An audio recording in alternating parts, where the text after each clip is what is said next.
سون میرا کراس کرنے کے بعد راولا کوٹ کی حدود میں تقریباً داخل ہو جاتے ہیں. لوگ اپنے اپنے گھروں کو روانہ ہیں. خوبصورت موسم، دلکش نظارے. خطرناک موڑوں میں سے ہیں یہ موڑ، احتیاط کی ضرورت ہے. یہ پھاپڑیلا کا علاقہ ہے. یہاں نیچے ایک پرائمری اسکول بھی ہے. یہ چیڑ کے درخت سڑک کے دونوں طرف کیا خوبصورت منظر پیش کر رہے ہیں. یہ جی پرائمری اسکول.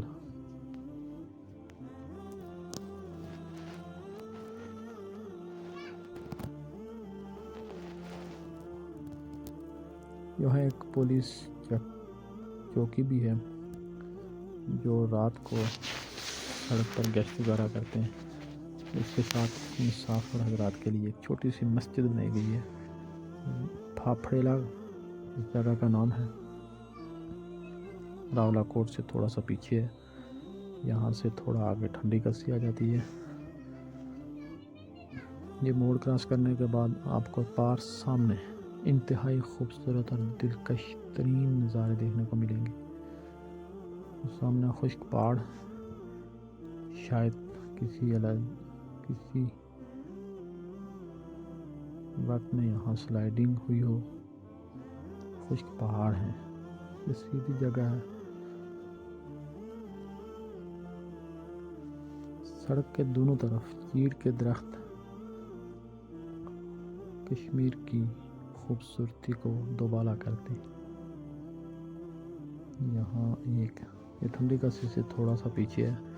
یہاں ایک مسجد بھی ہے، ہوٹل بھی ہے، لیکن وہ چلتا نہیں ہے اس وقت. وہ سامنے دیکھیں گے کیا خوبصورت منظر ہے، کیا خوبصورت نظارے.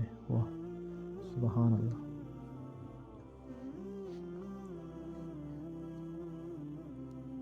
دیکھنے کے میں بہت خوبصورت ہیں لیکن خطرناک بہت ہیں. اگر کہیں کوئی گر جائے اس کے لیے بہت خطرناک. یہ ٹھنڈی کسی سے تھوڑا سا پیچھے ہے جگہ. یہاں ذبح خانہ بھی ہے.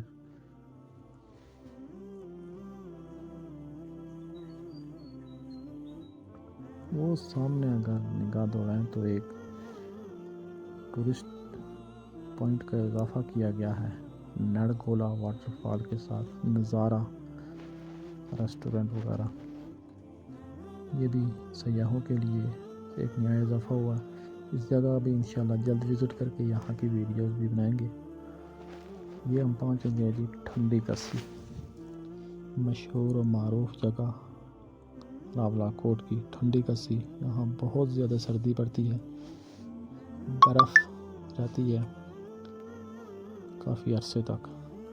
انتہائی سردی ہوتی ہے خصوصاً اس جگہ پہ، جس لحاظ سے اس کا نام ٹھنڈی کسی رکھا گیا.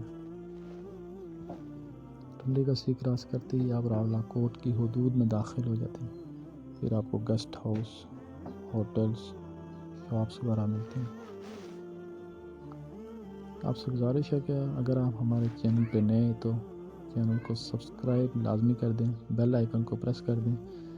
اور اگر فیس بک پہ دیکھ رہے ہیں تو فیس بک پیج کو فالو کرنا نہ بھولیے تاکہ آنے والی مزید ویڈیوز اب تک پہنچ سکیں. یہ ہے جی راولا کوٹ شہر کی حدود. یہاں سے تقریباً شروع ہو جاتی ہے. یہاں نیچے ہی نڑگولا واٹر فال ہے. یہاں اوپر ایک گیسٹ ہاؤس ہے جہاں آپ رہائش رکھ سکتے ہیں. آگے بہت